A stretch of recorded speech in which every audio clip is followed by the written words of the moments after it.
Yo, what up, people? Smith motherfucking are here today, of course, to give you guys Diamond No Ace, episode 3, motherfucking review. And this episode was actually somewhat pretty simple. I mean, basically, Edjun moves into his new apartment and he's living with two dudes. One of them's an 11th grader, the other one's a 12th grader, and the 12th grader apparently messed up in one of his games, and so he took a vow of silence until he gets back on the starting lineup. And then basically they do like this entrance ceremony where basically they stay up all night playing video games. And because of this, Edjun oversleeps and he misses, the introduction. And we find out that there are like 100 new people that are joining the team that are all trying for these like 9 spots, for the baseball team to actually play. And so, it's pretty much like that. And then Edjun, he runs to the field and he's like, "Oh my God, how am I going to get in?" Like, "Oh my God, I'm going to have to apologize. I'm late my first day." And out of nowhere, oh my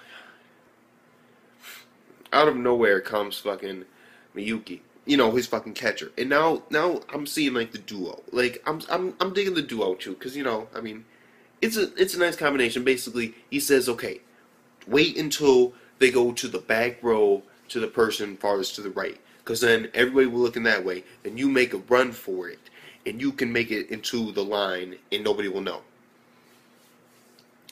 And so basically that he waits for the moment, and then he takes off running. And basically we find out that Miyuki did it the previous year. And then while he's running, he's darting. Out of nowhere, Miyuki, "Oh my God, this kid is late. He's running. He's trying to sneak in." I'm just like, "Yo, this nigga." And during that time, he used that as a distraction in order for him to get into his own line. And I was like, "Oh my God, this motherfucker."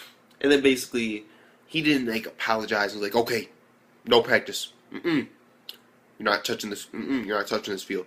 Take laps, run all, run all morning. And you two, who are his roommates, you run too. And you, Miyuki, the kid who tried to sneak in using that kid as a distraction, you too." And so basically, they're all running laps.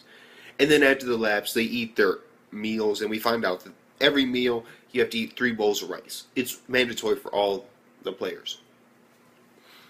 And then besides that, basically, after this, Edjun is feeling really sick because he had to eat all this rice, and then he's looking at everybody else, and they were doing all this running, yet at the same time, they're still giving it. They're all like, they're energetic. They're not as tired as he is. They have more durability than he does. And he needs to work on that.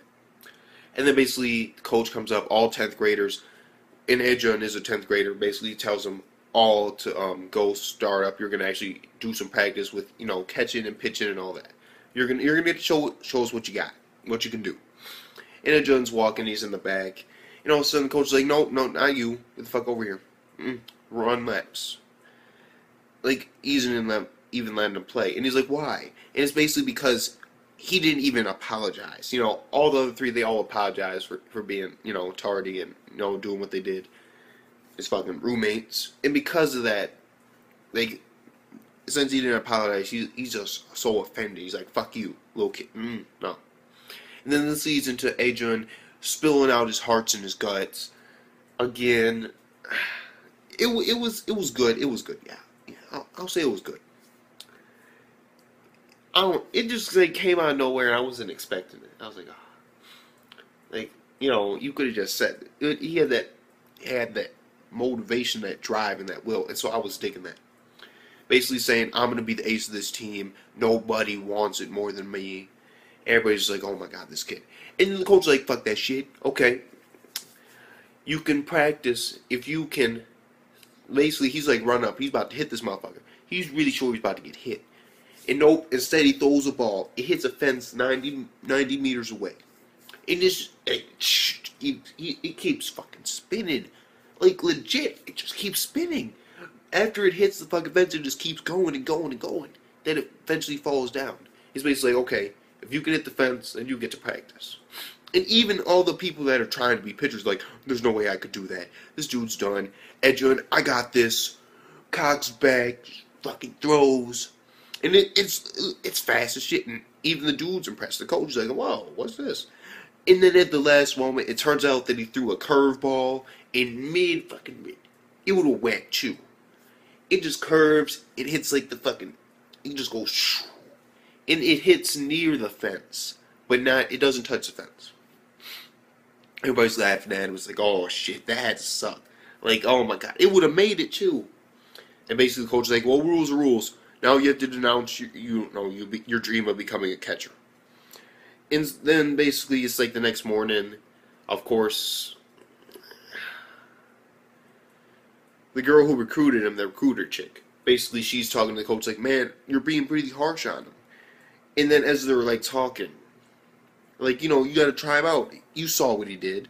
He's like, yeah, I was impressed. And then you see this figure just running. And I'm like, oh my god, this nigga's still running? And I was digging it because the coach was like, you see that? Look at that. Like, he notices that Edgerrin has something. He's still running. And he says, and I quote, that he's gonna have to do some type of test. And after that, he might let him actually, practice again. But he isn't just gonna let him do it, because that would be like him going back on his word. And he doesn't want to do that. And there's also a nice scene in between that one, where basically it's like the 3 days have passed before this scene happened. And Edgerrin is in his room. Apparently he's been running the past 3 days, and nobody's been letting him practice. And it goes to a little spiel about, hey, everybody here is practicing hard. And you see the 12th grade dude who took the vow of silence, and apparently he was on the team, and because of one mistake he got taken off. And he's been practicing every day since to never make a mistake again. Everybody wants to be the ace. And Edgerrin's like, well, I'm not giving up. And then it proceeds, and he's running in the morning. And that was basically the episode. He has potential, and I'm waiting to see exactly what he can do. And so I cannot wait for next week's episode. I cannot wait to see what he has to do in order to get into practice. I cannot wait. So with that being said, this episode, 9 out of 10, it was a solid, good episode. It had nice comedy.